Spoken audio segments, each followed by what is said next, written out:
Ini adalah kucing penjaga depan pintu ruang sidang paripurna di gedung DPRK Kabupaten Aceh Tamiang, Provinsi Aceh.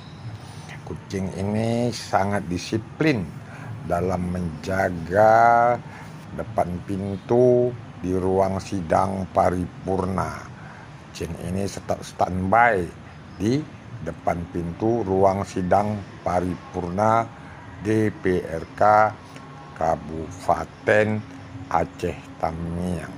Kucing ini memang cerdas dan pintar sehingga tetap menjaga ruang sidang utama paripurna di gedung DPRK Aceh Tamiang.